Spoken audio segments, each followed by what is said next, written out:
Bueno, arrancamos entonces con esta clase. Esta es la última clase del primer tramo de esta materia, ¿no? Ya no hay más clases, viene el receso de invierno. Recordemos que luego del receso de invierno tienen su primer parcial. Va a ser o la primera clase después de receso o la segunda, según el aula que nos asignen y en el momento que nos asignen, pero ya mentalícense como que es para el primer día post vacaciones. Sí, obviamente les vamos a avisar por el campus cuando sepamos qué aula nos corresponde y en base a eso si es la primera semana o la segunda. Cuando se vuelve no tengo idea, pero está en el calendario académico, así que eso fíjate en la página, pero algo así como agosto. Bueno, vamos a tratar de ir resumiendo lo último que estuvimos viendo. Tuvimos las primeras clases trabajando con lo que se llama un diagrama conceptual, básicamente que es para identificar entidades y atributos y las relaciones que hay entre las entidades, con un rombito muy simpático que nos dice de una forma bastante coloquial cuál es la relación entre dichas entidades. Así empezamos la materia. Después, a los diagramas conceptuales le empezamos a poner algunos atributos con colores. Vieron que yo les decía que bueno, esos no son atributos propios de un diagrama conceptual, pero de a poquito empezamos a ver estos atributos nuevos, que eran los que iban a estar formando nuestro nuevo diagrama. Y el nuevo diagrama es el que se llama DER, diagrama de entidad-relación. Un diagrama de entidad-relación es algo más propio de base de datos, ¿sí? Ya no es tan conceptual y genérico como un diagrama, bueno, justamente conceptual, que nos permite ver perfectamente cómo es o cómo va a ser el esquema de una base de datos a futuro, ¿sí? Así que las últimas dos clases estuvimos trabajando con eso, estuvimos generando diagramas de entidad-relación. Vimos los tres tipos de relaciones que existen, bueno, los 5 tipos en realidad que existen, ¿no? Las relaciones 1 a 1, las relaciones 1 a 1 no mandatorias, las relaciones 1 a muchos, las 1 a muchos no mandatorias y las muchos a muchos. Y son las 5 relaciones que vimos.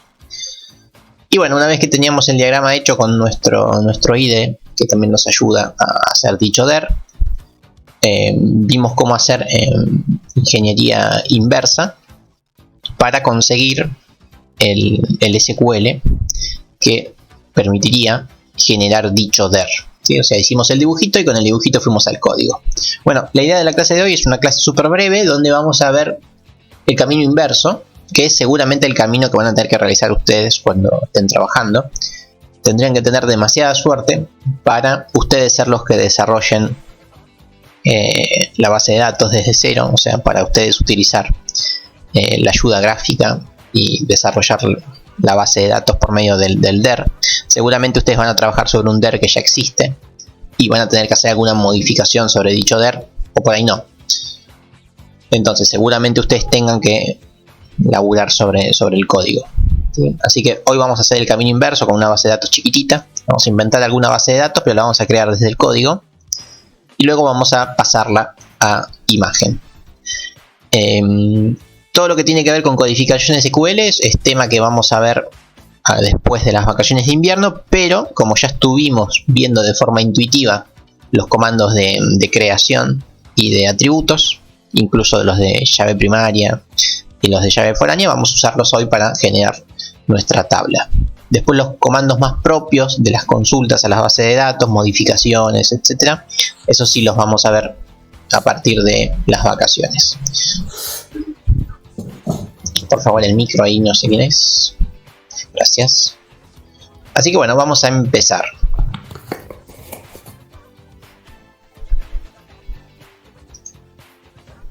Este silencio un segundito. Ahí estamos, gracias.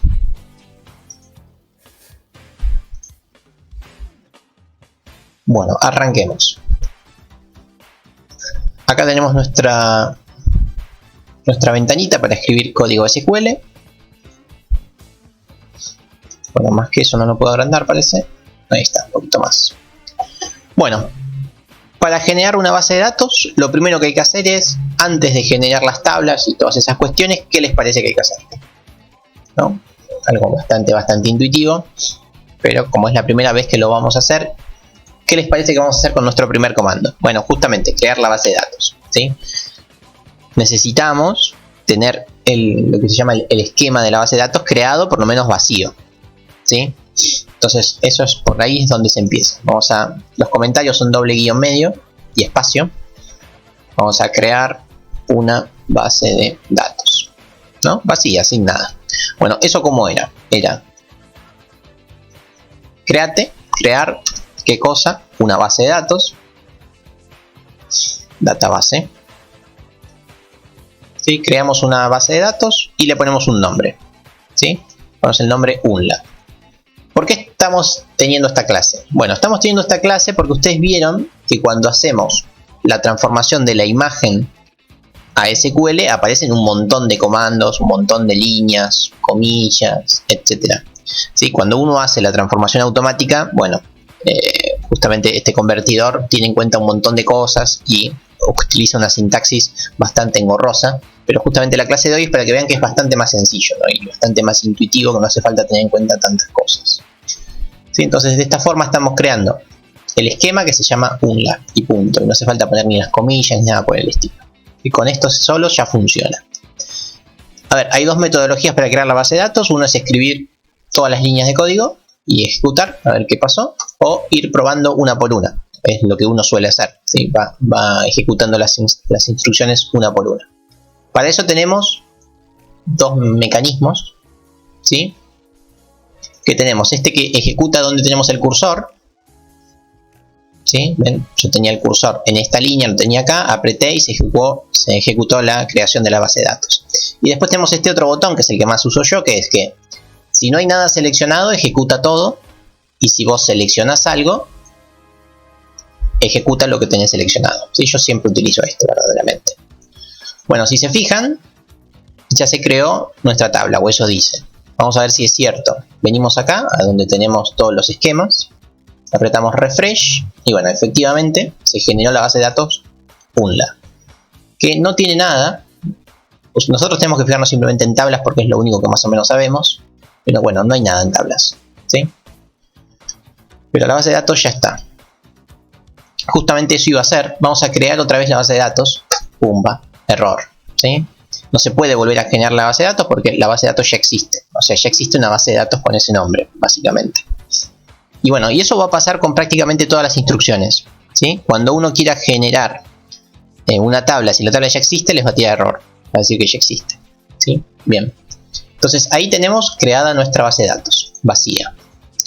Bueno, siguiente paso, que no es obligatorio, pero créanme que es la fuente de error de muchas cosas, que es seleccionar con qué base de datos van a trabajar. A ver, si yo empiezo a decir crear tabla, persona, etcétera, ¿qué va a pasar? Bueno, MySQL no va a saber en qué base de datos crearla, ¿sí? Entonces eso seguramente les va a tirar un error. Es por eso que en la sintaxis que vimos la otra vez, la sintaxis automática, ¿qué hacía? Ponía, bueno, crear tabla, etcétera, etcétera, y ponía entre comillas, ponía el nombre de la base de datos, comillas, punto, y el nombre de la tabla, ¿sí? También con comillas, si no me equivoco. Un garrón todo, escribir tantas cosas. La realidad es que para evitar eso, uno lo que hace es lo siguiente, selecciona con qué base de datos va a trabajar. Vamos a usar la base de datos unla, punto y coma. Entonces de esta forma sabes que todas las instrucciones que estés ejecutando van a ser en base a unla, ¿sí? Entonces si vos ya definiste qué base de datos vas a usar, bueno, todas las instrucciones van a ser sobre esa base de datos. Esto es fácil olvidárselo y es fácil que se genere algún error o de repente ejecutan 1000 cosas, las 1000 cosas funcionaron y de repente no ves nada en la tabla y resulta que lo pusiste en otra base de datos que estaba por defecto. ¿Cómo saben qué base de datos está seleccionada? Bueno, está en negrita, ¿sí? Cuando vinimos acá, cuando empezamos a codificar, me olvidé de mostrarlo, yo tenía seleccionado, no sé bien por qué motivo, tenía seleccionado esta. Supongo que fue porque es la última que usamos, ¿sí? Así que en negrita les dice cuál está seleccionada. Por ejemplo, vamos a usar otra que tengo, Sakila. Pumba, ¿ven? Ahí estoy usando Sakila, está en negrita. Pero bueno, vamos a seguir con el nuestro, unla. Genial. Bueno, nada, esto sepan que les va a tirar un montón de veces error y es porque se olvidaron de elegir qué base de datos, con qué base de datos van a trabajar. Bueno, y ahora vamos a empezar a crearle alguna tabla a la UNLA. Vamos a crear tablas. Vamos a crear una o dos tablas, no muchas, simplemente para entender un poquito la estructura de los comandos. Bueno, si estamos trabajando con la UNLA, me parecería apropiado generar una tabla profesor o alumno. Así que vamos a crear una tabla alumno. ¿Sí? ¿Cómo era esto? Bueno, crear una tabla y le ponemos nombre a la tabla. Empecemos con alumno. Listo. Bueno, este es el comando para generar una tabla alumno, que básicamente es nuestro crear alumno de C o el alumno de Java si hicieron objetos. ¿Sí? Es el constructor de la tabla. Por ende, si es el constructor, va a necesitar como argumentos los atributos que forman al alumno. O sea, esto uno lo puede escribir en un solo renglón y se da cuenta que es el constructor, básicamente. En SQL, como los atributos además tienen especificados un montón de cosas, se suele escribirlo por debajo, ¿sí? Pero no hay que perder de vista que es el constructor. Abre paréntesis, cierra paréntesis, punto y coma. Es simplemente el constructor. Bueno, vamos a agregarle algunos atributos a estos alumnos. La sintaxis es inversa a lo que es en los lenguajes que por ahí estuvieron manejando ustedes, que era tipo de dato, nombre del dato. Bueno, acá es al revés. Es, por ejemplo, a ver, DNI entero. Es al revés, no entero DNI. ¿Sí? No hacen falta las comillas tampoco. No, las comillas son propias de el motor automático, ¿sí? Que lo utiliza para especificar que eso es un nombre.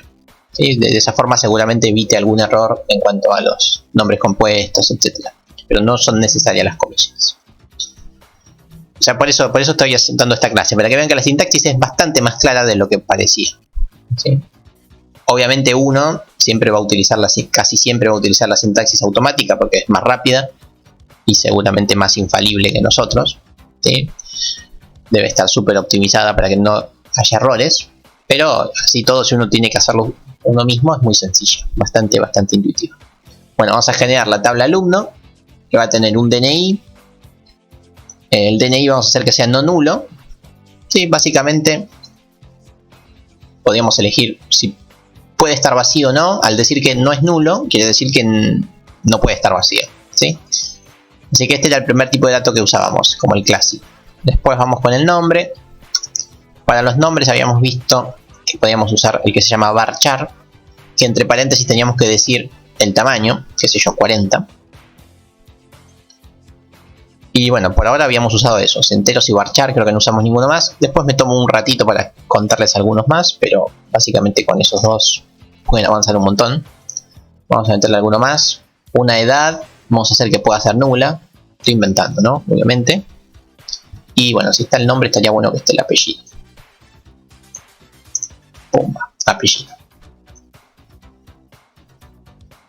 Una vez que terminaron con los atributos, dejan de poner coma, ¿no? La coma quiere decir que estás esperando un argumento más, ¿sí? Bueno, así como está, ya estaría bien. Vamos a probarlo, de hecho. Pumba. Listo. Funcionó. Según esto, salió todo bien. Bueno, vamos a ver si de verdad salió todo bien. No desesperen si no ven ningún cambio acá. De hecho, yo no veo ningún cambio. Es re tedioso, pero siempre que hagan algo tienen que refrescar. Listo. Al refrescar, vemos que apareció una tabla. Una tabla que se llama alumno. Así que parecería que estamos bien. Vamos a verla. ¿Cómo hacemos para verlo? Tenemos que venir acá. ¿Sí? Ahí vemos la estructura, que como no hay nada es re aburrida, pero parecía que está bien, ¿no? Tenemos todas las columnas. Vamos, sencillito. Si no, vienen acá a la manijita esta. La herramienta, acá les permite directamente ya modificar. Y esta es la que más van a usar. ¿Ven? Vemos que tenemos un DNI entero, no nulo, un nombre, bla bla bla bla. ¿Sí? Todos estos pueden ser nulos por defecto. Así que bueno, vamos bien, ¿sí? Entonces, ¿qué estamos viendo? Que not null quiere decir que no puede estar vacío. Y si uno no pone nada, por defecto los pone nulos, ¿sí? A ver, ¿cuál más podría ser no nulo? Estos dos podrían ser no nulos.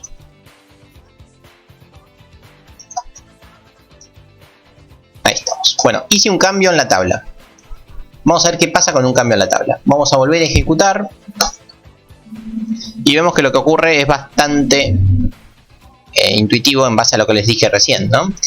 Cuando uno quiera volver a ejecutar, va a tirar error. ¿Sí? ¿Por qué? Porque la tabla ya existe. O sea, no es tan sencillo modificar cosas dentro de una tabla que ya está creada. No es simplemente modificar y volver a ejecutar. ¿Sí? Las modificaciones dentro de una tabla, dentro de una base de datos, dentro de una tabla básicamente, se las hace por medio de otro comando que vamos a ver después, que es por medio del comando alter. ¿Sí? Alter para modificar, vamos a utilizar mucho el alter. Así que no podemos modificar así nomás. Por ende, si no podemos modificar el alumno y estaba mal, con lo poquito que sabemos, ¿qué les parece que hay que hacer? Yo quiero ahora que sean no nulos. El si no existe es para crear una tabla si no existe, ¿no? Como lo diría su sintaxis. Si vos no lo pones, trata de crear la tabla siempre. ¿Sí? Trata. Cuando ya está creada te tira error. Si le agregamos el si no existe, a ver, si crear tabla, sí, no existe. Vamos a crear la tabla si no existe. Voy a volver a ejecutar. Le damos play. ¿Y qué pasa? No tira error. O sea, si las instrucciones siguieran, las instrucciones se seguirían ejecutando. No tiró error con el si no existe. Pero no quiere decir que lo haya hecho, ¿sí? Porque existe. Como existe, no lo hace. O sea, evitas tiempo perdido y evitas el error, nada más. Pero la tabla no le hizo nada. Vamos, el si no existe es para que, justamente, si esa tabla no está, la crea. Ahora, si la tabla está, no hace nada, ¿sí?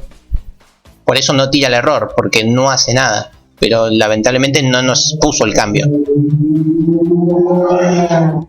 ¿Sí? Entonces, el si no existe está bueno, pero verdaderamente no soluciona el problema. Entonces, ¿qué les parece que hay que hacer si queremos modificar una tabla que recién hicimos y nos equivocamos?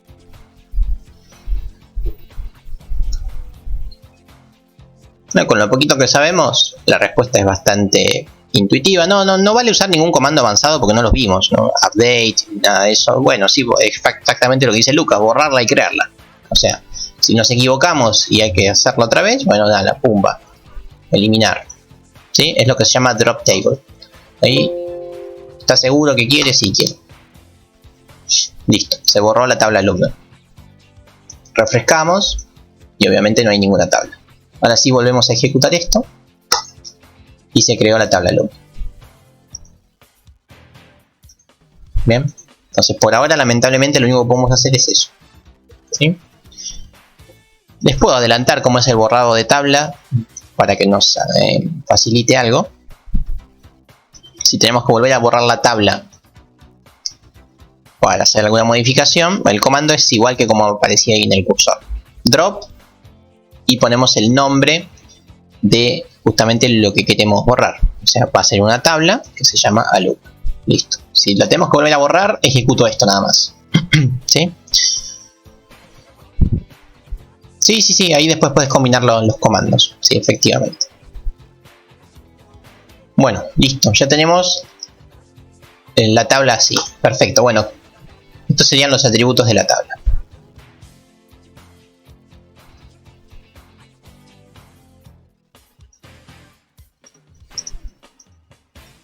Bueno, ¿qué otra cosa les parece que faltaría o cómo seguimos?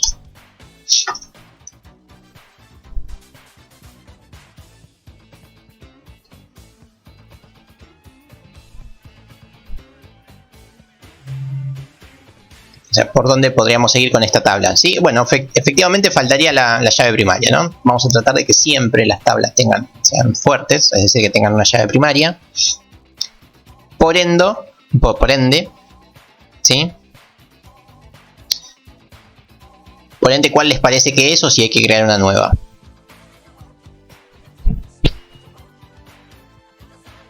Y mientras voy respondiendo a lo que dice Nicolás, bueno, en el caso que te parezca a vos, o sea, cuando vos estés haciendo un programa, vos vas a saber qué datos necesitas sí o sí y qué datos no. Un montón de veces hay datos que son opcionales. que no los necesitas. Bueno, esos son datos nulos, ¿no? Casi que te diría que está repartido en un miti-miti, o sea, por lo general cuando uno hace un programa, la mitad de los datos no son obligatorios siempre y la otra mitad sí. Sí, pero depende del problema. Bueno, entonces, lo que tenemos que hacer es crear la primary key. Entonces, vamos a hacer la llave primaria. Vamos a crear la llave primaria. ¿Cómo se crea la llave primaria? Bueno, hay dos formas de crear la llave primaria. Una es cuando uno crea el atributo. Cuando ya sabe que el atributo S va a ser la primary key, bueno, lo especifica acá. Directamente uno puede poner primary key.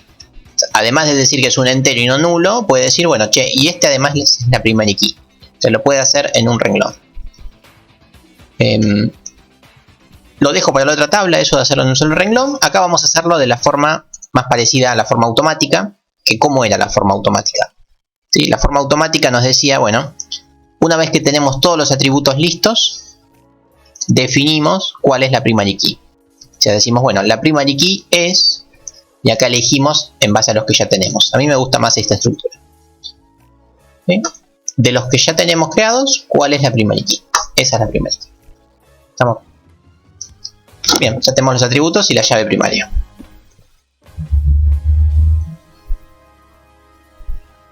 Voy a borrar la tabla. Paso les muestro que este comando anda. Se borró la tabla y la vuelvo a crear. Listo. Vamos a mirarla cómo quedó.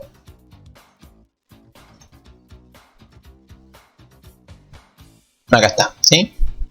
Tenemos 3 que son no nulos y además uno que es la primary key. Así que parecería ser que está todo bien. ¿Estamos? Sencillito.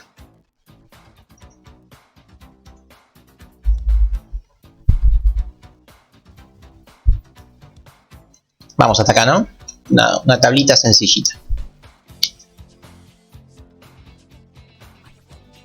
Bueno, y ahora lo que vamos a hacer es, bueno, ¿qué faltaría, no? Ya tenemos atributos y la llave primaria. ¿Qué les parece que puede faltar?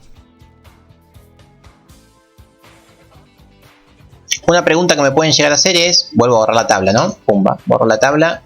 ¿Y qué pasa si yo quiero que la primary key sea la edad? ¿Sí? Voy a tratar de ejecutar esto. ¿Va a funcionar o no va a funcionar? ¿Por qué? ¿Qué les parece? Obviamente no tiene sentido que la edad sea la llave primaria, pero les pregunto simplemente si por algún motivo quisiéramos, ¿qué les parece que va a pasar?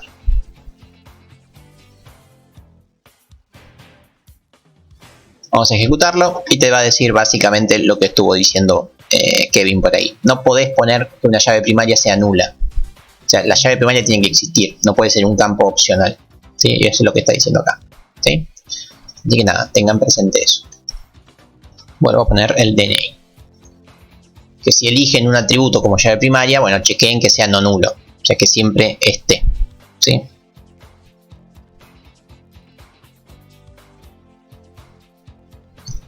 Pablo, sí, eso que decís es cierto, pero por eso borro la tabla cada rato.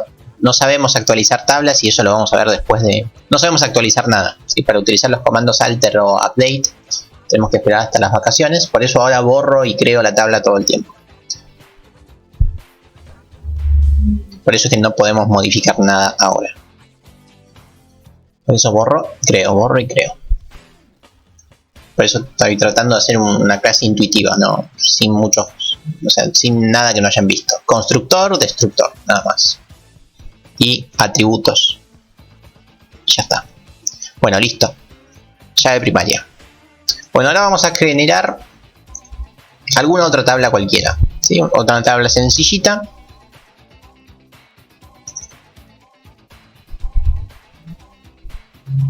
Vamos a hacer una relación, por ejemplo... a ver, no sé, 1 a 1, no importa. O 1 a mucho, no importa. Lo primero que se les ocurra. A ver, una tabla que podamos relacionar con alumno.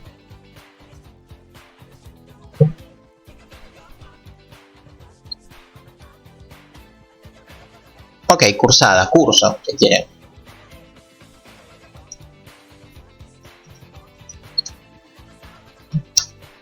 Vamos con la tabla curso. Constructor, punto y coma. Le voy a poner pocas cosas. Vamos a, antes que me olvide, vamos a definir. El curso a priori no tiene ningún número propio, ¿sí? Va a tener una clave sintética seguramente para su ID, para su clave primaria, así que vamos a llamarlo ID del curso, ¿sí? Esta es la clave primaria, que va a ser entera, obviamente not null. Y acá les muestro la otra forma de hacer esto, que es primary key, ¿no? Uno elige o lo hace en 2 renglones o lo hace en uno solo. Estamos listo, esa es la primary key del curso. Bueno, para las claves sintéticas, además de que obviamente son primary key, son no nulas, como es un dato que no existe en la vida, es un dato que se genera automáticamente y un dato que no se puede repetir porque es la primary key, se suele utilizar otra instrucción, que es esta, que es, no me acuerdo bien cómo es la escritura, autoincrement, creo que es así, sí, lo tomó. Quiere decir que se va autoincrementando, es decir que si tenemos guardado el 3, el siguiente es el 4, el que sigue es el 5, es un más, es un más 1. De esta forma te aseguras que va a tomar el último ID y le va a sumar 1, o sea, nunca se van a repetir. ¿Qué ganamos poniendo esto? Que si no lo ponemos, cuando uno genere un curso va a tener que decir cuál es el ID del curso, cuando uno cree un curso nuevo y el ID no lo sabes, vas a tener que consultar la base de datos, ver qué ID es el último y sumarle 1. Bueno, no, de esta forma podemos hacer que lo haga automáticamente. Se suele usar mucho, te diría que casi siempre, con las sintéticas. Bueno, ahí tenemos la otra forma de generar un ID en un solo renglón o en 2 renglones, como vimos antes. Sí, arranca en 0. Sí, por ahí se puede setear de alguna forma para que no arranque en 0. La verdad desconozco, pero tiene un montón de configuraciones esto, así que no lo descarto. De última, solución fácil, creas uno que empiece donde vos quieras, a mano, y después de ahí más se van integrando a partir de ese. De última es eso. Pero seguramente tiene algún seteo para que no lo haga así. Bueno, y vamos con algún atributo. Nombre. Varchar 30. Sencillo, listo, no nulo. Bueno, listo, ahí tenemos el curso. Súper fácil. Pumba. Bueno, ahora vamos a hacer una relación. Sí, primero pensemos qué relación nos conviene hacer o cuál tendría sentido hacer. Antes de eso vamos a chequear que las tablas de verdad se crearon. Y sí, están, ¿no? Nada falló. Bueno, ¿qué relación podemos hacer? ¿Qué les parece?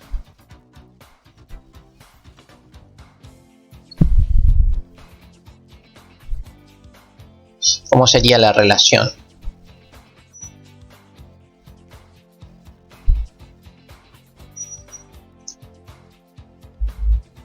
Bueno, sí, efectivamente la relación es muchos a muchos, ¿no? Porque en el curso hay muchos alumnos y a la vez el alumno puede tomar muchos cursos, ¿sí? Es la primera vez que lo hacemos, así que no vamos a partir del caso difícil así de una. Vamos a hacer el caso más sencillo, ¿no? Vamos a tomar una sola de las patas de la relación. ¿Cuál les parece que es la más intuitiva? ¿El alumno muchos cursos o el curso muchos alumnos? No, la solución es muchos a muchos, eso no hay dudas, pero recién estamos empezando, así que no arranquemos de ahí.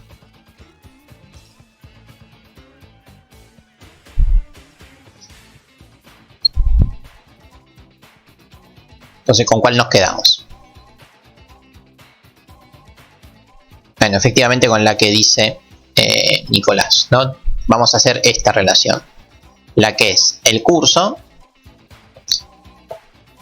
muchos alumnos. El curso tiene muchos alumnos. Entonces, ¿qué les parece que hay que hacer? ¿No? ¿Qué 2 tablas le estaría faltando a la llave foránea?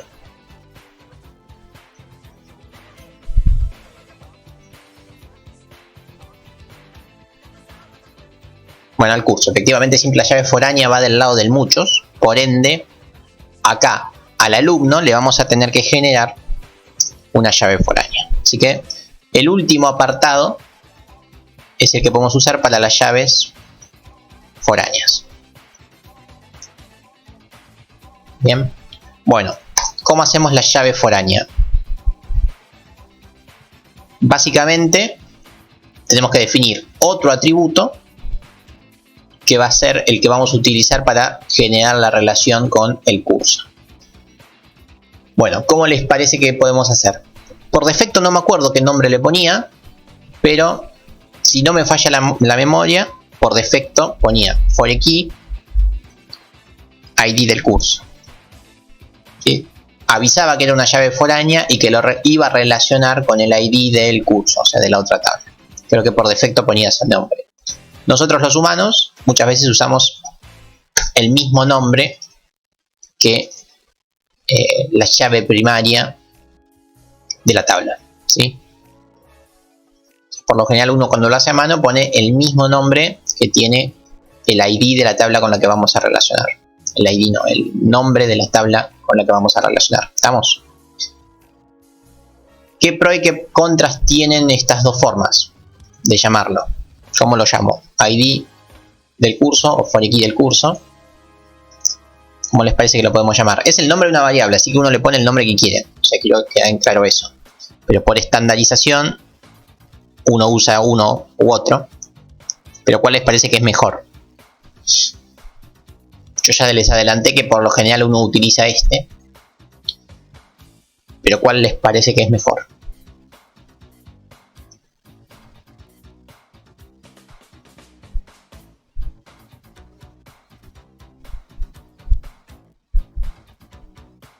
El primero, este decís que parece más intuitivo.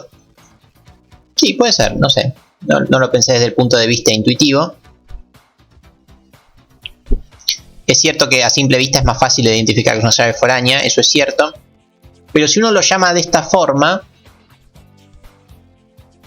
si por algún motivo tiene dos relaciones entre alumno y curso, a la segunda relación, ¿cómo la llamás? Te quedás sin nombres, ¿no? Porque si vos dijiste que la vas a llamar siempre por la primary key, si por algún motivo tenés dos relaciones entre la misma tabla, acá hace aguas tu notación, ¿no? Entonces por ahí esta notación es mejor, pues decís, bueno, esta es la foreKey 1. Y si hay otra relación con el curso, es raro que haya dos relaciones entre tablas, pero podría ser, podés decir, bueno, foreKey 2. Entonces esta notación abre las puertas a más relaciones. ¿Sí? Así que nada, vamos a dejar esta. Pero simplemente les ilustro que muchas veces se usa esta que está acá. ¿Sí? De hecho, si alguno está cursando objetos, va a ver que va a utilizar esta otra notación. ¿Sí? Pero nada, anecdótico. Bien, entonces vamos a generar esta clave que va a ser foránea. Lo interesante de esto es que cuando uno la define, no tiene que definir si eso no es foránea. Simplemente dice que está generando un atributo que se va a llamar así. Que con el nombre uno está adelantando, haciendo spoiler, diciendo, che, esto va a ser foráneo. Pero a priori, si uno mira la sintaxis, es igual a cualquier otra variable. ¿Estamos? Es una variable que se llama así, punto. Un atributo, perdón, no una variable. Bueno, vamos a generar la tabla. Para eso borro la tabla. Pumba. Y volvemos a crearla. Pumba. Listo. Vamos a ver cómo quedó. Ahí estamos. ¿Sí? Se ve bien. Todo lo que hicimos parecería estar joya. Pero bueno, nos falta hacer que justamente esto no sea simplemente un atributo entero, sino que además de ser un atributo entero, sea una foreKey. O sea, que sea una llave foránea. O sea, que aparezca en rojito. Si no me falla la memoria, las relaciones foráneas aparecen en rojo. Y acá aparece en celestito. ¿Sí? Entonces nos faltaría hacer eso. ¿Cómo hacíamos para definir que esto es una llave foránea y que justamente nos relaciona con el curso, ¿no? Porque algo que con la notación parece intuitivo, bueno, hay que avisárselo al motor de la base de datos, si no, no va a saber qué hacer. Bueno, y eso, la notación, no vamos a mentir, no es la más clara de todas, pero tampoco es tan complicada. Uno podía hacerlo acá mismo, ¿sí? En el automático uno tenía acá mismo la definición y abajo enseguida aclaraba que era una llave foránea. ¿Cuál era el problema de eso? El problema de eso es que si uno genera la llave foránea y automáticamente la configura, tiene que estar totalmente seguro que está relacionando con tablas que ya están creadas, ¿sí? Si uno lo hace de esta forma, uno se olvida de si la tabla está o no está creada, ¿sí? Uno se olvida totalmente de eso, porque a priori no hizo ninguna relación primero. De hecho, vamos a verlo, mirá. Voy a borrar, voy a hacer drop curso. Voy a borrar el curso por un ratito, fuera curso. No está más el curso. Y también voy a borrar al alumno. Pumba, fuera alumno. Ahí, me equivoqué. Ahí está, fuera alumno. No tenemos ninguna tabla y vuelvo a generar a la tabla alumno. Apretamos play y todo funciona, o sea, me genera la tabla alumno. ¿Por qué me la genera? Y porque esto no le hace ruido, porque simplemente es un entero no nulo. Si yo, además de decir que es un entero no nulo, hubiera dicho que es una llave foránea con curso, me iba a decir, no, flaco, el curso no existe, no sé qué es. Entonces, de esta forma uno evita eso, uno evita pensar en qué orden generar las tablas. Así que es por eso que esta notación está buena, ¿sí? Primero definís los atributos y la llave primaria, y después al final de todo, la for key, que todavía no lo hicimos.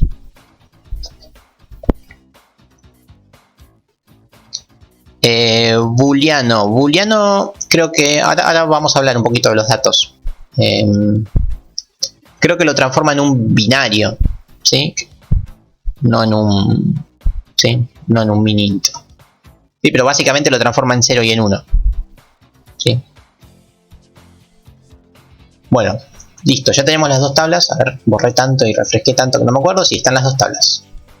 Bueno, ahora vamos a hacer justamente que esto de verdad sea una llave foránea, ¿sí? Entonces, como les dije, lo que suele ser mejor es definir las foráneas al final de todo.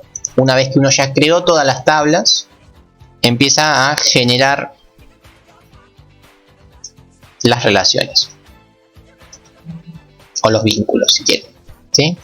Entonces, ¿cómo se hace eso? Bueno, lamentablemente, como no lo estoy haciendo en un solo movimiento y como yo voy a modificar la configuración de la tabla alumno, voy a tener que utilizar este comando que después lo vemos. Siempre todo lo que empiece con alter quiere decir que vamos a estar modificando la tabla alumno. Esto después lo vemos, pero básicamente estoy modificando o agregando datos a mi tabla alumno, ¿sí? Esta parte no es la que me interesaba, pero lamentablemente hay que ponerlo. ¿Por qué? Porque si la tabla está creada, tengo que avisar que voy a hacer algo sobre la tabla que ya existe. Pero ignoremos ese comando. Lo importante son los otros. Los otros sí los habíamos visto, ¿sí? ¿Que cómo era esto? Bueno, se agregaba lo que se llama una restricción para nuestra llave foránea, ¿sí? Podemos ponerle, nunca me escribo bien esto, constraint, ¿sí? Esto vendría a ser como una restricción. ¿Y qué poníamos acá? Primero lo voy a comentar. ¿Qué iba acá? Acá iba el nombre de la relación, ¿sí? A priori podía ser cualquier nombre, ¿sí? Por ejemplo, podemos decir el alumno cursa muchas materias. Este es el nombre. A mí me gusta decir que es lo que antes hacíamos en el rombito, ¿sí? Por defecto pone un nombre, algo así, no me acuerdo, for key, curso, alumno. Algo así creo que pone. O sea, te dice que es una foránea entre las dos tablas que une, ¿sí? Algo así te pone por defecto. Y si hay muchas relaciones, te las empieza a numerar. 1, 2, 3, etc. Por defecto pone ese nombre. Pero la realidad es que uno le puede poner cualquier nombre, ¿sí? Que ilustre justamente la relación. Por ejemplo, se podría llamar así: alumno cursa muchas materias. Perdón, habíamos dicho que era al revés. El curso tiene muchos alumnos, así que vamos a llamarlo: en el curso hay muchos alumnos. Ahí está. Este es el nombre de la foránea, el nombre que tiene la relación. verdaderamente no lo vamos a usar mucho. Pero necesitamos que cada relación tenga un nombre único. Bueno, y después viene la parte más importante. Vamos a definir una llave foránea, foreKey, y vamos a decir cuál es el atributo de todos estos que verdaderamente es la llave foránea. O sea, cuál queremos transformar en llave foránea. Y bueno, justamente dijimos que este era el que queríamos transformar en llave foránea. O sea, la sintaxis es parecida a la que usábamos con primary key. ¿Ven? Cuando definimos la primary key, decimos, bueno, este sea la primary key. Acá tenemos que hacer lo mismo. Tenemos que decir, estoy definiendo la foreKey. ¿Cuál es la foreKey? Bueno, es esta. Es este atributo en particular. ¿Sí? Este que habíamos reservado para que sea foreKey, ese es el que decimos que va a ser la foreKey. Bueno, listo. Ahí tenemos definido cuál se va a transformar en foreKey. O sea, cuál va a ser rojito ahora en nuestro diagrama. ¿Sí? El problema acá es que ¿qué nos falta? Estamos diciendo cómo se llama la relación y cuál es el atributo que va a generar esa relación. Ahora, ¿qué era lo que faltaba?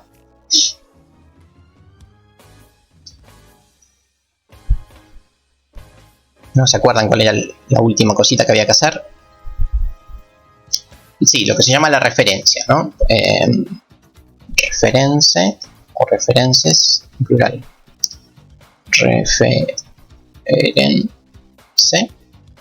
References. No me acuerdo si es en singular o en plural. Ahora vemos. Bueno, vamos a generar la referencia. ¿Qué es generar la referencia? Es decir, ¿a qué tabla nos vamos a comunicar? O sea, nos vamos a comunicar con la tabla curso. Y entre paréntesis de esta tabla curso, ¿con qué atributo vamos a vincular? O sea, si yo acá pongo un 8, me va a estar vinculando con el ID 8. ¿Sí? Entonces, en este caso tendríamos que poner ID del curso. Curso. Y punto y coma. ¿Estamos? Esa es la estructura para generar una llave foránea. Entonces, esto es tabla, entre paréntesis, atributo para relacionar. ¿Con qué tabla relacionamos? Con la tabla curso, por medio de qué atributo de esa tabla. ¿Estamos? Exactamente. Y bueno, con eso creo que ya está. A menos que esto sea en singular, creo que va a funcionar. Vamos a probarlo. Pumba. No tiro error, eso es bueno. Vamos a ver si de verdad funcionó. Vamos a alumno, llavecita, a ver qué hizo. Bueno, y bastante bien, ¿no? Pasó a estar en rojo, así que es una foránea, sigue siendo no nula, sigue siendo entera, etc. Parecería estar bien, pero vamos acá, vamos a la parte más interna, vamos a la parte de las llaves foráneas. Y acá vemos que efectivamente hay una llave foránea que se llama curso, hay muchos alumnos, que está definido para esta base de datos y para esta tabla. O sea que hace una referencia con esta tabla. Y acá tenemos cómo funciona, ¿no? Que me está relacionando este atributo con este atributo. ¿Sí? Entonces está todo bien. Así que bueno, la idea justamente de esto que estamos viendo es que vean que es bastante sencilla la creación de tablas y los vínculos. Uno por ahí se marea cuando ve todo automático, pero verdaderamente la sintaxis es bastante clara. Mucho más clara de lo que parecía las otras dos clases. ¿Sí? Si uno es ordenadito con esto, no hay mayores inconvenientes. Si uno quería hacer todo de una, en un saque con la tabla, ¿qué tenía que hacer? Ignoraba el alter y ponía todo esto. Pumba. ¿Sí? De la forma automática aparecía así.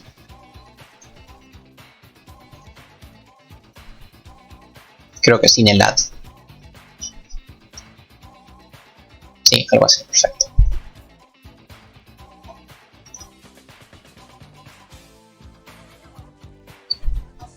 ¿Sí? De la forma automática aparecía algo así, con un montón de comillas y un montón de, en este caso, unla punto tanto, pero si uno lo hacía de forma automática definía la foreKey y además aclaraba en los comandos siguientes que era una foreKey y con qué vinculaba. Recuerden que si hacen esto necesitan que la tabla curso ya esté creada y eso puede ser un problema a futuro, ¿no? Por ahí demanda demasiada energía ver en qué orden generar las tablas. Bueno, ¿estamos? De esa forma ya tenemos la base de datos súper lista. Es sencillito.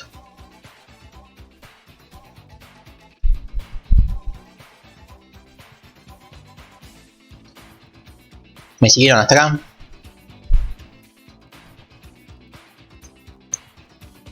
Buenísimo, buenísimo. Y ahora vamos a hacer una relación más, pero un 1 a 1. Vamos a suponer que el alumno, vamos con el clásico, ¿no? Con el dirección.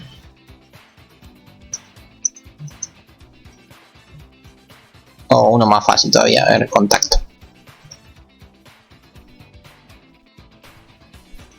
Vamos a generar una tabla que se llame contacto, con un ID autoincrementable. Vamos a copiar todo esto. ID del contacto. Y qué sé yo, mail. Varchar 40, etc. Listo, bien sencillo porque no me quiero enfocar en la tabla, sino en la relación. Vamos a hacer que el alumno tenga un contacto. O sea, la relación que vamos a hacer es esta, es alumno tiene un contacto. Bueno, ¿de qué lado iba la for key cuando tenemos un 1 a 1?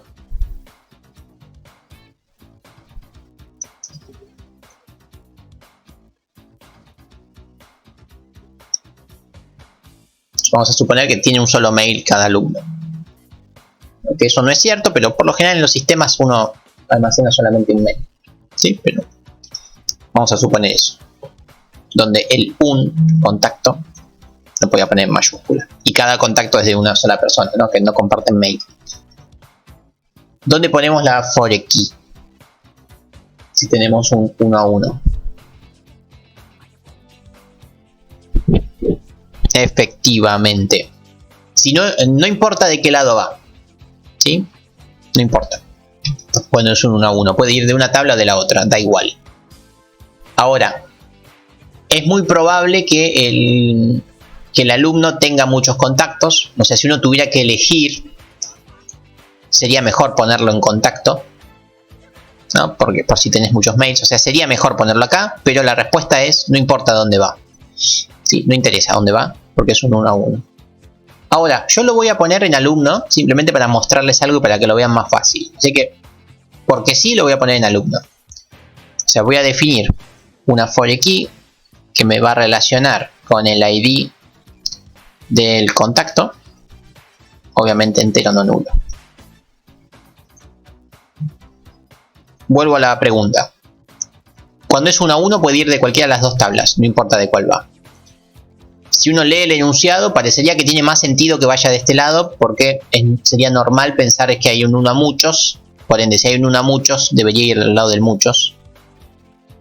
¿Sí? Efectivamente. O sea, parecería ser que tiene más sentido que vaya de este lado. Pero yo lo voy a poner de este lado. ¿Por qué? Porque en los 1 a 1, no importa de qué lado va, y les quiero mostrar algo. ¿Sí? Así que lo voy a poner de este lado. Listo. Ya está. Está puesto de este lado. Obviamente, si quiero hacer una modificación sobre la tabla, voy a tener que borrar la tabla. Vuelvo a generar la tabla. Pumba. Miremos esto, ¿no? Borré la tabla, la volví a generar. Y vamos a ver cómo queda la tabla. Obviamente la for key de curso que ya habíamos generado se perdió, ¿no? Porque cuando yo borré la tabla, también perdí la for key del curso, ¿no? Obviamente al borrar la tabla también se borró todo esto. Todo esto, perdón. Entonces voy a tener que volver a ejecutar esto. Pumba. Refrescamos. Nunca me acuerdo dónde está este refresh. Acá también hay un refresh para esto, pero no lo encuentro. A ver. Bueno, no lo encuentro. Fuera. Fuera. Vamos a ver otra vez cómo quedó.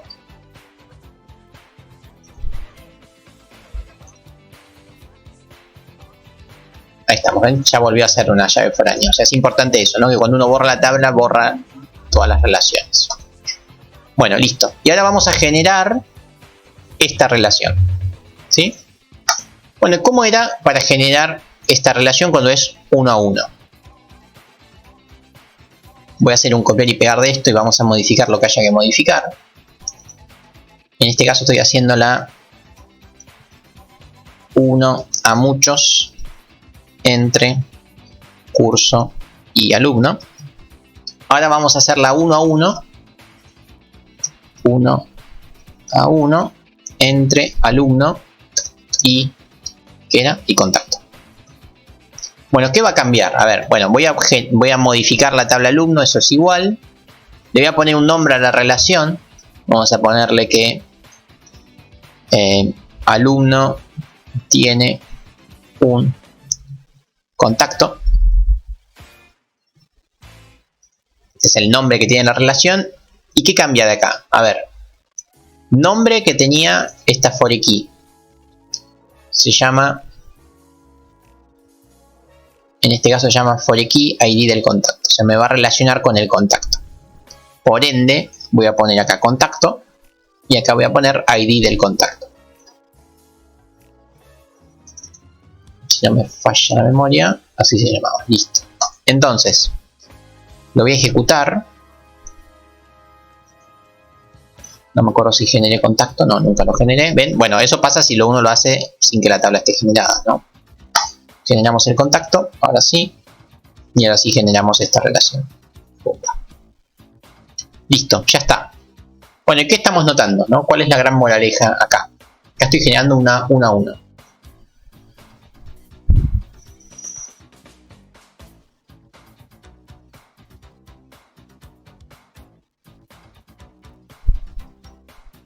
¿Cuál es la gran conclusión que uno puede sacar? Conclusión que ya habíamos sacado la clase pasada, pero me parece bueno refrescarlo.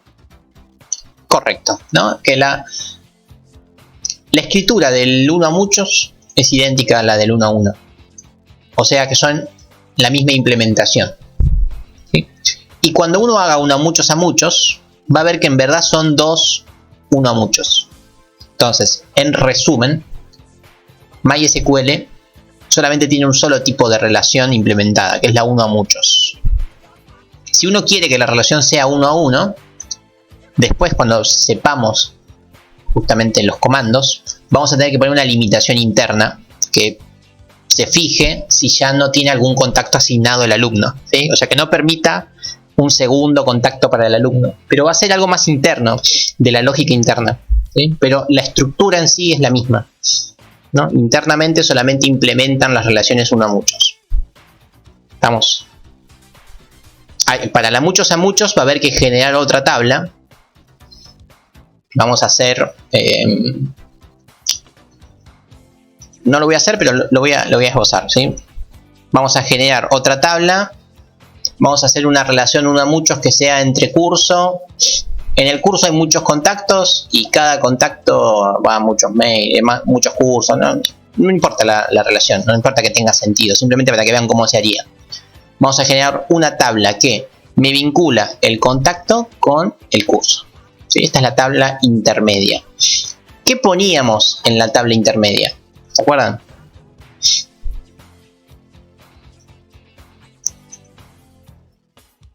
En la tabla intermedia básicamente lo que iban eran dos foráneas, dos foreKey. ¿Y la foreKey qué eran? Eran básicamente el nombre, el ID del contacto y el ID del curso. O sea, era una tabla que simplemente relacionaba estos ID con estos ID. Pero eran llaves foráneas. Por ende eran enteras, no nulas. Entero no nulo, entero no nulo. ¿Sí? O sea, eran dos foráneas. Por ende, si son dos foráneas, uno podía pensar como que en verdad era que el contacto tiene muchas tabla contacto curso. La voy a llamar así, la voy a llamar tabla intermedia para que ustedes lo vean mejor. Tabla intermedia. Como no lo vamos a implementar, para que lo van a ver mejor. Esta tabla intermedia tiene los dos ID de las dos tablas que relaciona. Entonces, ¿qué está pasando en realidad? El contacto tiene muchas tablas intermedias. ¿Por qué? Porque justamente la foreKey está del lado de la tabla intermedia. ¿Sí? Y el curso... Ahí vino el payaso, que es re puntual el payaso, ¿eh? Y el curso también está relacionado con la tabla intermedia y de la misma forma. Entonces, si uno lo mira con cariño, en verdad es un 1 a muchos de contacto a la tabla intermedia y un 1 a muchos del curso a la tabla intermedia. O sea, son dos 1 a muchos. ¿Estamos? Entonces, la única relación que existe en verdad es la 1 a muchos. No existe otra. ¿Sí?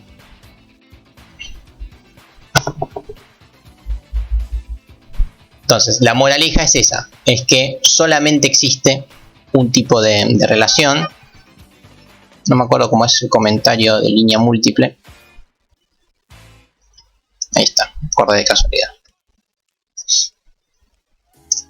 Entonces, la implementación es una sola. Las tres implementaciones son iguales. Esa tabla hay que crearla siempre que haya una relación muchos a muchos. ¿Sí? Siempre que vos hayas modelado un muchos a muchos, vas a tener que utilizar esa tabla intermedia. Si no, no va a haber forma que puedas guardar los datos. ¿Sí? Entonces, ¿cuál es la moraleja? La moraleja es que el DER uno lo genera para saber cómo se tienen que comportar los datos internamente. ¿Sí? Si uno ve que hay una relación 1 a 1, bueno, ahí sabe que va a tener que hacer algo a mano para evitar que haya más de un dato de una tabla. ¿Sí?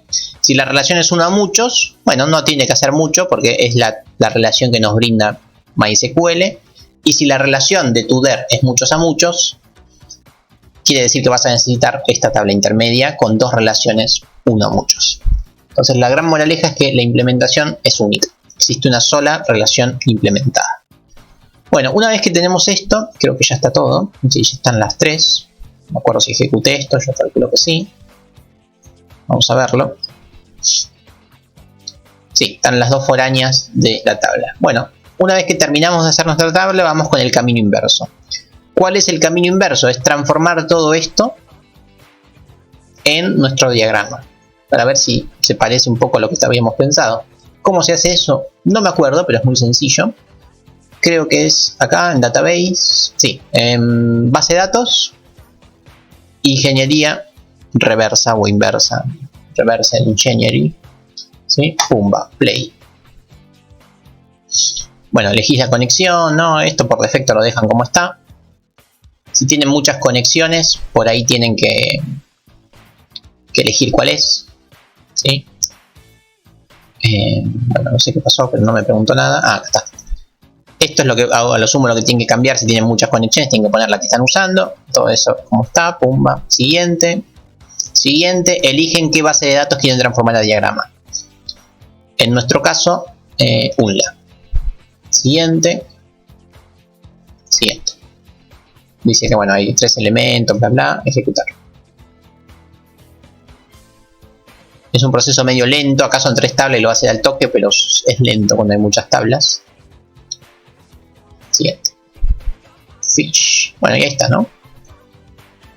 Ahí logramos hacer el camino inverso, efectivamente. Vamos a ver si está bien. Bueno, el alumno,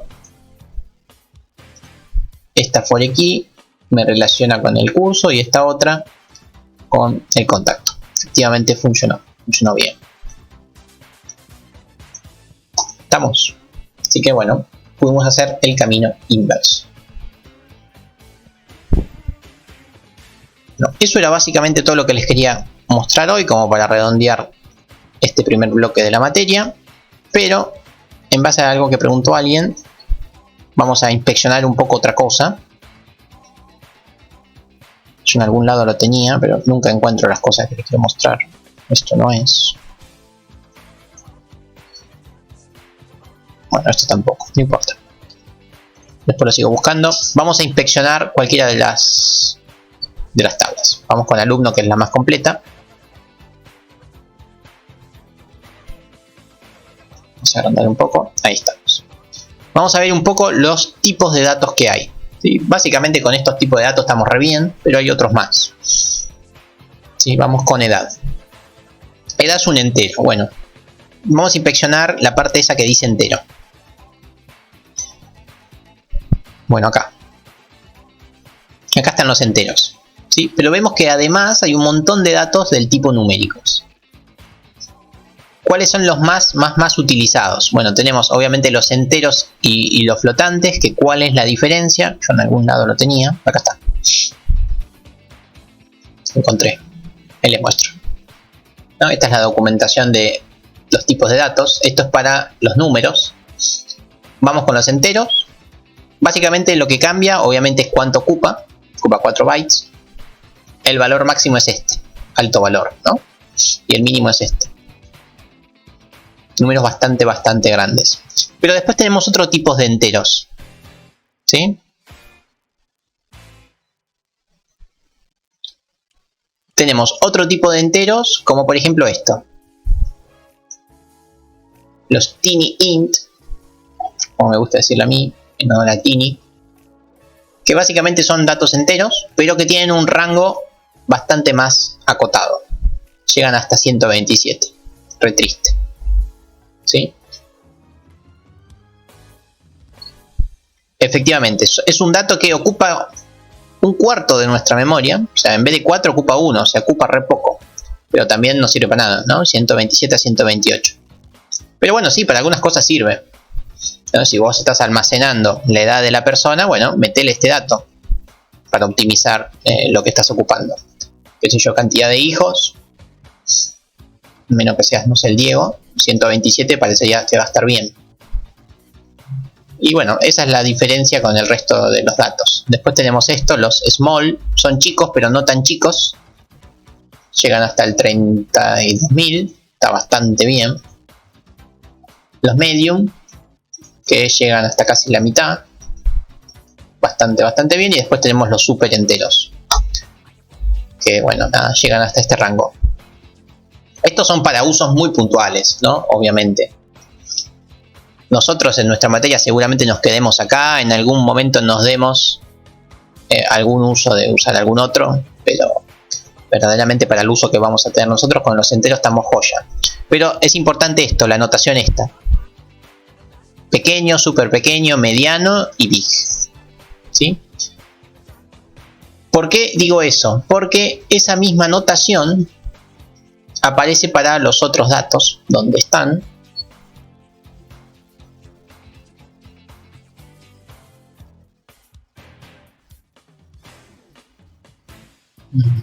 ¿Dónde está? Bueno, está medio mezclado, pero también aparece acá, ¿ven? Medium text, long text, hay otro tiny text, creo.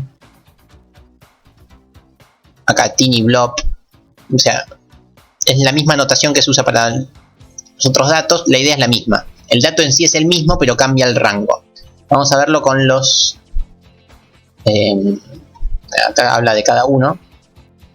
Bueno, por ejemplo, si uno quiere utilizar algún tipo de dato en particular, por ejemplo, el tiny, pero los negativos no le sirven, porque verdaderamente son edades, o cantidad de hijos, o lo que sea, uno podría hacer que el valor mínimo empiece en 0 y que llegue hasta el doble, hasta el 250 y 5 en este caso, ¿sí? Entonces uno puede forzar a que el valor mínimo sea el 0 y no sean los negativos utilizando este comando que es sin signo. Acá, ¿dónde está? Acá, ¿sí? Si uno le pone al dato que no tiene signo, o sea, cuando uno lo está generando, acá, por ejemplo, un entero sin signo, está diciendo que bueno, es entero, pero además que empieza en 0. De esta forma, la memoria que estás gastando,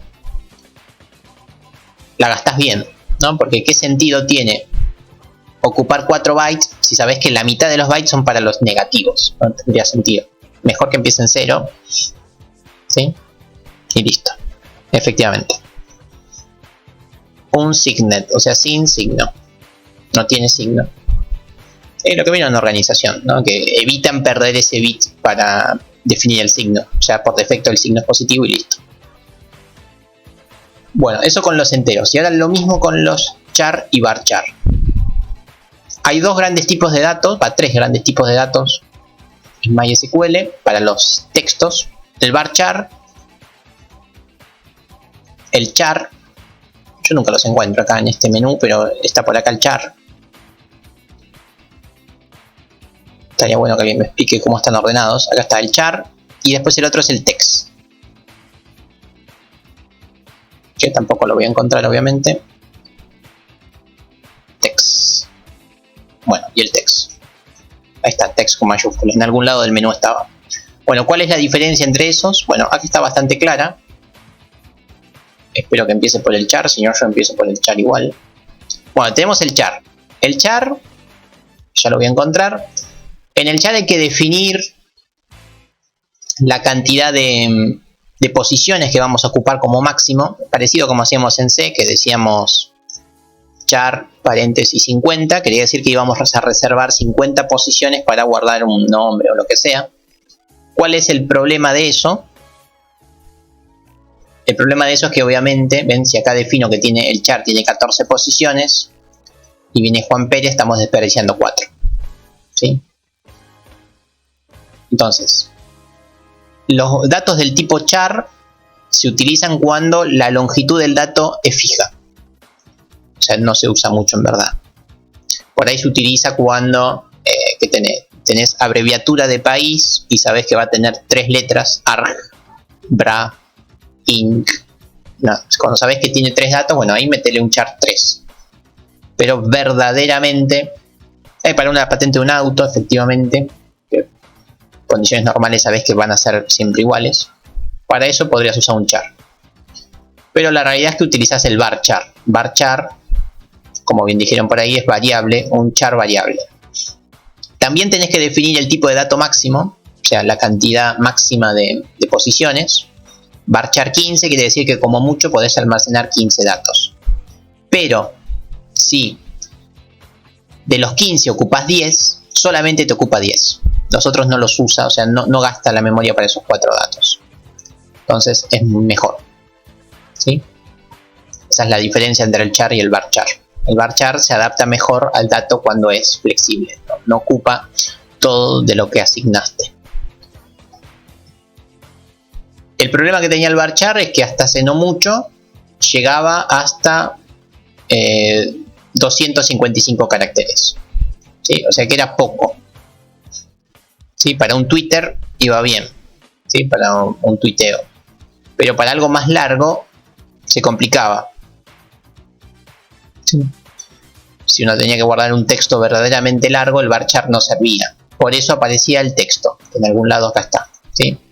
El texto era como un varchar, porque funcionaba igual, ocupa lo que gasta, pero para longitudes, en algún lado está la longitud, longitudes mucho más largas que el 255, ¿sí? Era para un texto súper largo. La realidad es que hoy por hoy el texto cada vez se usa menos. ¿Por qué? Porque el varchar se extendió a longitudes de 65.000, etc. ¿Sí? Entonces, hoy por hoy con el varchar podemos almacenar hasta 65.535 caracteres, que es una banda, ¿no? Entonces, si querés almacenar más que eso, bueno, te vas a tener que usar el text. Pero verdaderamente no se me ocurre que almacenen mucho más que esto. Así que con el varchar vamos a estar re bien para toda la materia. Y después el otro interesante es este, el blob, que básicamente es el dato binario, que es para guardar datos que no son ni numéricos ni de texto, por ende no son alfanuméricos. Por ejemplo, imágenes o archivos de otro tipo. Muchas veces querés que una tabla esté relacionada con una imagen, qué sé yo, el alumno tiene una imagen de perfil. Bueno, esa imagen hay que guardarla en algún lado. ¿Cómo se guardan las imágenes? Las imágenes se las guardan en formato binario por lo general, ¿sí? Formato binario básicamente transforma cada píxel en un código binario, ¿sí? De hecho, se los sé cómo mostrárselos. Esperen que se los muestro. Pero bueno, esa es la idea, es que uno también puede guardar una imagen si utiliza este tipo, blob. Bueno, el blob también tiene el tiny blob, medium blob, long blob, etc. Mientras cargo lo que les quiero mostrar, les voy mostrando. Ven, acá tenemos el tiny, que es para 255 bytes, medium, y el long blob es si quieren guardar hasta 4 GB de información en esa tabla. O sea, una imagen de 4 GB o un archivo de 4 GB, una imagen difícil. Pero bueno, básicamente es para eso. Aquí, a ver. Qué lento es esto. Vamos con esto.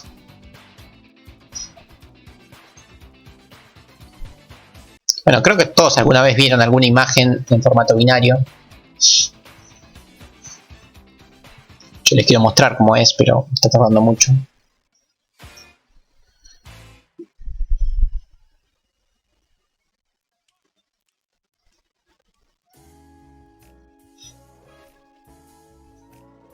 Bueno, después tenemos datos del tipo enum.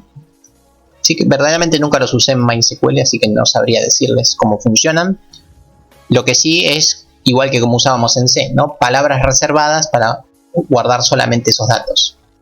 ¿Sí? ¿Ves? Hay que setear el conjunto de datos, pero yo verdaderamente no lo usé, ya que acá se los explica. ¿Ven?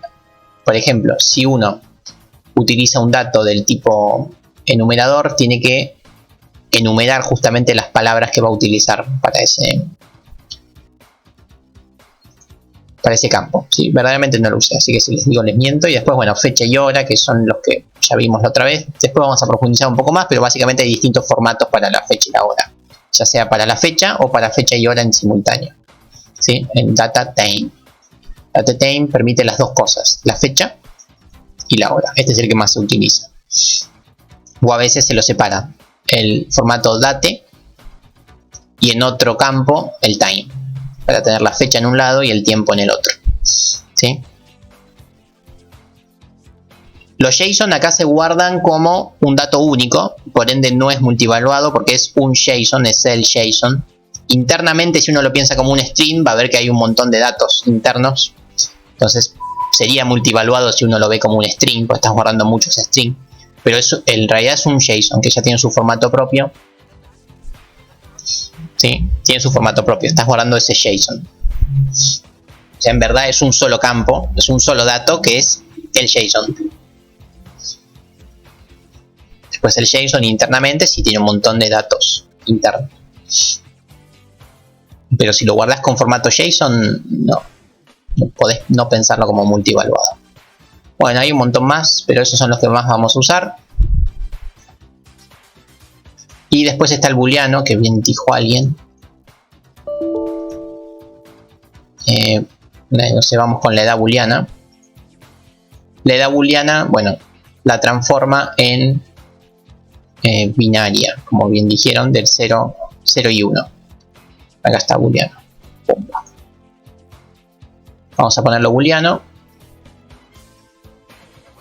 No me deja por algún motivo. Vamos con este. Es mayor. Vamos a hacer que es mayor sea booleano.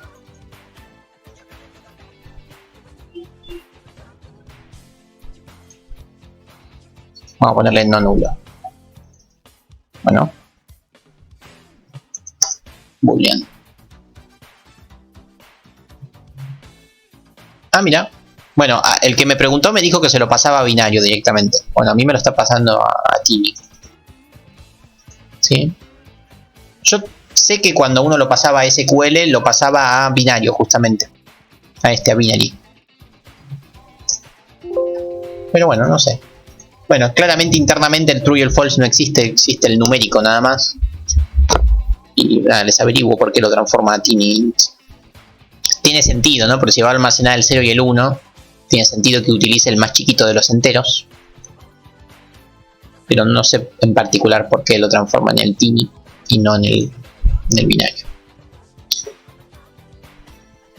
Sentido tiene. Ahora, ¿por qué? La verdad no lo sé. Debe ser porque no maneja booleanos, ¿no? Bueno, por fin llegué a donde quería llegar. A ver si se los muestro.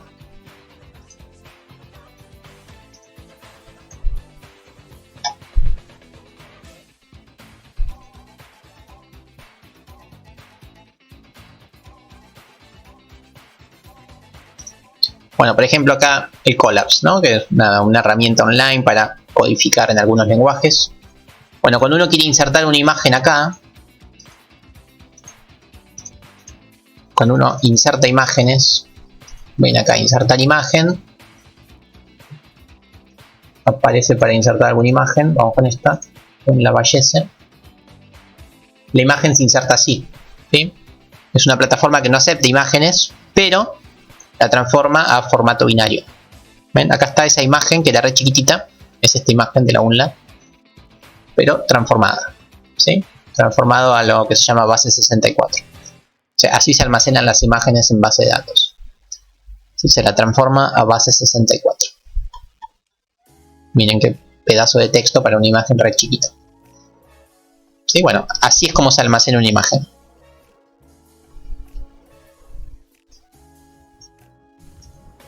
Sí, efectivamente desde C se pueden conectar a MySQL fácilmente. Con 2 o 3 instrucciones. Tienen que hacer un puntero a un archivo de conexión y nada más. Es re fácil, son 3 líneas. Lo que después no es fácil es pasar el dato de la tabla a una estructura. Eso ya no es fácil porque bueno, no estaba pensado para eso C, pero poder se puede. Y la conexión es fácil. Extraer los datos de la base de datos es sencillo. Después pasarlo a una estructura de C ya es más complicado. Pero poder se puede. Porque ya de movida el entero ni siquiera es el mismo entero que en C. O sea, ya tenía un rango distinto. Así que nada, imagínense todos los cuidados que va a haber que tener para hacer esta transformación. Pero sí, poder se puede. Bueno, dicho esto, hemos terminado esta primera parte de la materia. Así que bueno, recuerden, primera o segunda clase después de las vacaciones, el examen. ¿Cómo va a ser el examen? Va a ser sencillo. Van a tener que hacer un diagrama conceptual, un DER y a lo sumo algo mínimo de lo que vimos hoy y la clase pasada. O sea, crear la tabla y la relación. Mínimo, ¿no? Lo mínimo, mínimo. Más que eso no, ¿sí? Y por ahí, para que no se vaya tan largo el examen, por ahí les pedimos solamente el DER o solamente el conceptual. Por ahí de las 3 cosas les pedimos solo 2. Pero bueno, básicamente tienen que leer un texto, hacer el conceptual, hacer el DER y hacer por lo menos la creación de alguna tabla. Por ahí ni de todas. Si el DER es grande, solamente de algunas tablas. Sí, los parciales son presenciales. Sí, no se puede tomar de otra forma que no sea presencial. Está prohibido. Parciales y finales siempre presenciales. No estoy seguro, pero calculo que sí en papel. Como nunca fuimos a las máquinas, calculo que no tendría sentido ir ahora para el examen. Además, ustedes siguen siendo un montón. Por ahí para el segundo parcial, que queden menos, ahí por ahí sí. Donde vamos a tener que ahí codificación más engorrosa. Bueno, por ahí sí tiene sentido pasarlo a máquina. Y bueno, no mucho más. Cerramos entonces este bloque de la materia. Así que tengan muy feliz vacación.